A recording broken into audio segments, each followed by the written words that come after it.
സംസ്ഥാനത്ത് ഈ കിണർ കുഴിക്കുന്നത് അതുപോലെ കുടിവെള്ളത്തിന്റെ വിനിയോഗം നിയന്ത്രിക്കുന്നത് ഇതിനൊക്കെ കൂടുതൽ നിയന്ത്രണങ്ങൾ വരികയാണ്. വീട്ടാവശ്യത്തിന് കിണർ കുഴിക്കാൻ മുൻകൂർ അനുമതി തേടുന്നത് അടക്കമുള്ള കടുത്ത നിയന്ത്രണങ്ങൾ നിർദ്ദേശിക്കുന്നതാണ് സംസ്ഥാന ജലനയത്തിന്റെ കരട്. വ്യാവസായിക ആവശ്യത്തിന് ഉപയോഗിക്കുന്ന വെള്ളത്തിനും ഒക്കെ നിയന്ത്രണങ്ങൾ വരികയാണ്. അപ്പോൾ എന്തൊക്കെയാണ് ഇതിൽ പറയുന്നത്, എന്തൊക്കെയാണ് നിയന്ത്രണങ്ങൾ, നമുക്കൊന്ന് വിശദമായിട്ട് നോക്കാം.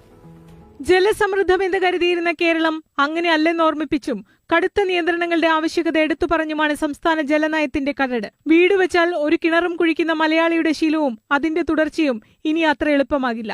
കിണർ കുത്താൻ അനുമതി വാങ്ങണം. കുടിവെള്ളമടക്കം വീട്ടാവശ്യത്തിനും മറ്റാവശ്യങ്ങൾക്കുമായി ഓരോ വീട്ടിലും 2 ടാങ്ക് വേണം. മഴവെള്ള സംഭരണിയുടെ പ്രവർത്തനം ഉറപ്പാക്കണം. വെള്ളത്തിന്റെ ഗുണനിലവാരം ഉറപ്പാക്കൽ തദ്ദേശ ഭരണ സ്ഥാപനങ്ങളുടെ ബാധ്യതയാകും. വ്യാവസായിക ആവശ്യങ്ങൾക്ക് വെള്ളമെടുക്കുന്നതിന് കടുത്ത നിയന്ത്രണമാണ് വരാനിരിക്കുന്നത്. വെള്ളമെടുക്കുന്ന സ്രോതസ്സുകൾ മുൻകൂട്ടി അറിയിക്കുകയും അനുമതി തേടുകയും വേണം. ഭൂഗർഭജലം ഉപയോഗിക്കുന്നതിന് വ്യവസ്ഥാപിതമായ നിരക്ക് ഏർപ്പെടുത്തും. ജലക്ഷാമ മേഖലകളിൽ വൻതോതിൽ വെള്ളം ഉപയോഗിക്കുന്ന വ്യവസായങ്ങൾക്ക് പ്രവർത്തനാനുമതി ഉണ്ടാകില്ല. കരട് നയം സമഗ്ര ചർച്ചകൾക്കും അഭിപ്രായ രൂപീകരണത്തിനുമായി സമർപ്പിക്കും.